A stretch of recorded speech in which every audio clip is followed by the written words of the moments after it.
Welcome, young scholars, to the vibrant city of Tabriz, the crossroads of culture and intellect in 1258.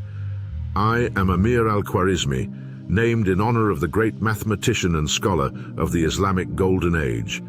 Gather around and allow me to bestow upon you the secrets of the ages concerning the grandeur and decline of empires and the marvels of knowledge transfer. In this very heart of the Silk Road, empires rise and fall like the phases of the moon. You see, state building is akin to weaving a Persian carpet. Threads of military might, economic stability, religious harmony, and strong governance must intertwine. Look at the Abbasid Caliphate. Once it was a beacon of Islamic civilization, now a shadow, eclipsed by the Mongol Empire.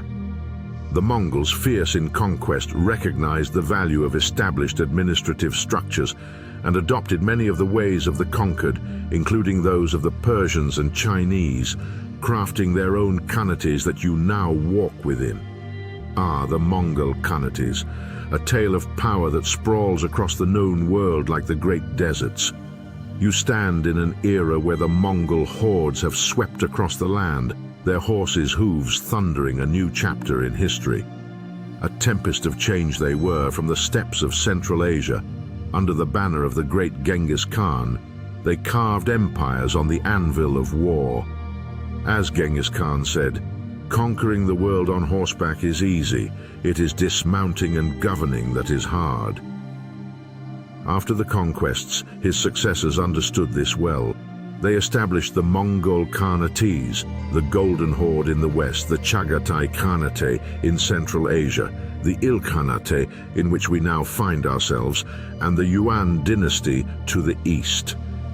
In these Khanates, they incorporated the wisdom of those they had vanquished. They maintained local bureaucrats, such as the Persian administrators who possessed the knowledge of statecraft, taxation, and governance. The Mongols were not creators of culture or administration, but rather extraordinary synthesizers. They adopted the Uyghur script as a means to unify their vast territories, a script that would become the administrative language of these new realms. The Mongols implemented a system of relay stations, the Yam, which facilitated rapid communication across vast distances. This network not only expedited orders and intelligence, but also enabled the transfer of goods, people, and ideas with unprecedented speed. The Pax Mongolica, it was called, a time when a man could walk from one edge of the empire to the other with a gold plate on his head unharmed. Under their rule, trade flourished, and with it, so did the cities like Tabriz. And yet, as all things, the Khanates too saw the sun set on their power. Fragmentation set in as the vast distances and distinct cultures of the Khanates strained under centralized rule. The death of a Khan often led to a fractious struggle for succession, weakening the bonds that held the empire together. You see, state building under the Mongols was an art of balance, of integrating the conquered while maintaining the nomadic traditions that fueled their conquests. As you traverse these markets, observe the multitude of goods from the farthest reaches of Asia to the rock-strewn coasts of Europe. It is not just silk and spices that travel these routes, but knowledge. The wisdom of the Greeks, once translated and enhanced by the intellect of Islamic scholars, now finds its way to Europe. Greco-Islamic medical knowledge from the works of Avicenna's Canon of Medicine travels in the satchels of Christian and Jewish merchants to the universities in Italy and France. Moreover, the very numbers you count with, the numerals you so effortlessly jot down, are a testament to our cultural exchanges.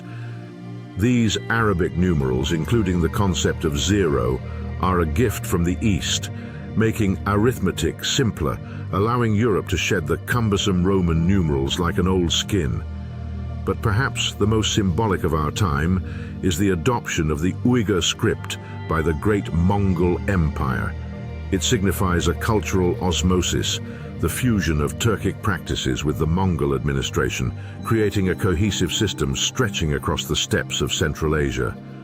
Remember, the world you know, where east and west seem so distinct, is an illusion. In the libraries of this very city, in the ink that spells out treaties and in the tongue of the traveling scholar, east meets west. Cultures intertwine. Knowledge is a currency more valuable than gold, and the heart of Eurasia beats in cities like Tabriz, where decline paves the way for new beginnings and where every hand that exchanges a good exchanges a thought, seeding the future with the wisdom of the past. Now, take these lessons, not just in your scrolls and books, but in your hearts, for you are the new carriers of this eternal torch of knowledge and understanding.